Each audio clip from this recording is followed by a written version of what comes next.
There is something deeply, deeply wrong, barbaric going on that we desperately need to pay attention to. And it demands our attention, and it demands us to speak out. But the last point I want to make is that there are people who are not speaking out. And the people who should be speaking out the most are saying things like this. Now, this is a picture of a sermon series at one of the biggest churches in America. And the sermon series is titled, Not in It to Win It.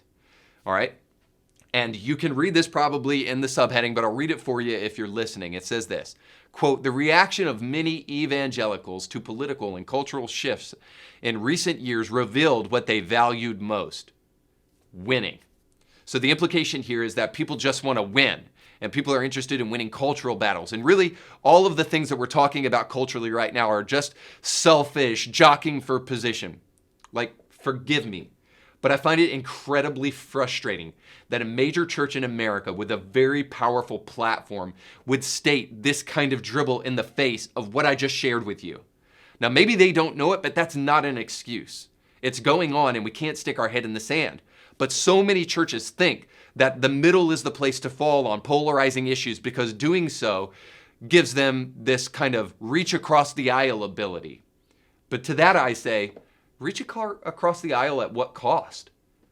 While we are busying ourselves trying to make people like us by disguising how we really feel and what we really think about these issues, children and adults are in the midst of that suffering.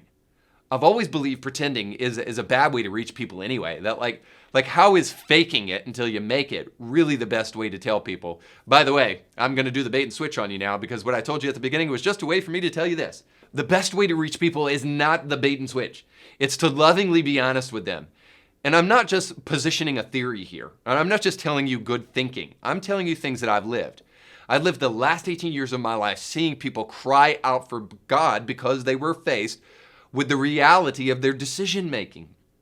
Even if people disagree with you, they will at least respect you if you have the courage to say what you really believe, and if you say it with conviction and love. And I experienced this just last week. I don't want to use any names, but a trans person reached out to me via social media. After hearing their story and getting to know them a little bit, I started to ask them questions, and they were really open and willing to have the conversation with me. So I shared with them what I thought about transgenderism and what it's really trying to accomplish and what's really at the heart of it. And they shared back with me heartbreaking results of their surgery and heartbreaking results of the way they feel about it post-transition. So forgive me. I don't think this is about winning. It's about saving people's lives. And even if it were about winning, it's about winning one of the most important battles of our age. And by the way, it's important that we win this one because we're losing badly on it. And it's a battle that can easily be won if we will stand up for what is right. But we have to awaken to the realization that this is not about proving who's right in an argument. This is about refusing life-altering, cancer-giving, brittle bone ensuring, chemical castrating medicines that are right now being pushed down on children.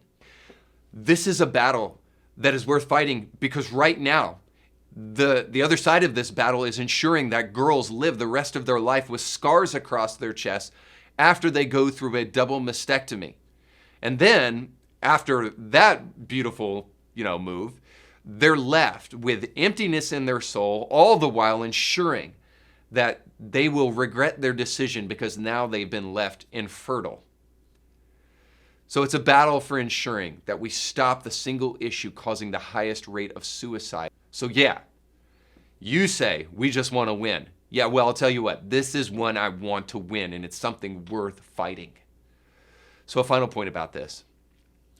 Don't profess to be caring. Don't profess benevolence or some moral high ground because you're taking a middle position. That is not a moral high ground. That's more about your image than about the truth. That's more about your image than it is about morality.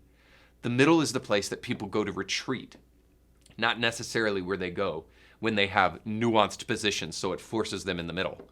The middle is not even a rejection of extremes. I don't want to be extreme left or extreme right. It's typically a place where people go to refuse to take a position because they don't want to be held accountable for the social cost of actually standing up for what they actually believe. But the good news is, in reality, most people don't occupy the middle. They're not in that radical middle, as some people call it. When you get down to what people really think, when it comes to abortion and when it comes to the transition of children, they usually don't have this kind of impartial, well, you do you kind of position. They know down deep inside it's wrong. By and large, Americans agree. There is only one answer to the gender transition of a 4-year-old, and that is to say no. But so very few wish to stand up and say it, simply because they're afraid. And they retreat to the middle so that they can attempt to polish their cowardice until it looks like thoughtfulness. So, reject all the foolishness. Respond to the contrary. Because the truth is, there is only one definite way to ensure that you're not winning if winning is so bad. And that is to surrender. Which is what so many pastors and leaders and progressives have done. They've done exactly that. They've fallen for the extortion, the blackmail, that if you don't say what I want you to say, then you are a bigot, and you certainly must not be a Christian. But I'll tell you what, this Christian isn't going to fall for it. And I hope you won't either. I hope we never forget, evil is powerless if the good are unafraid, which is why we cannot afford to lose or to care about others who are obsessed with losing so that they can seem compassionate. So sit this one out, but the cost will be great. Rise to the occasion, and the church will be what it has been through the ages, a force for eternal good. You can catch brand new episodes of Indie Thinker with Reed Huberman every Monday and weekly bonus episodes to keep you thinking throughout the week. But you have to subscribe and click the bell to be notified when new episodes drop. If you enjoy this content, make sure to like this video and share it with friends.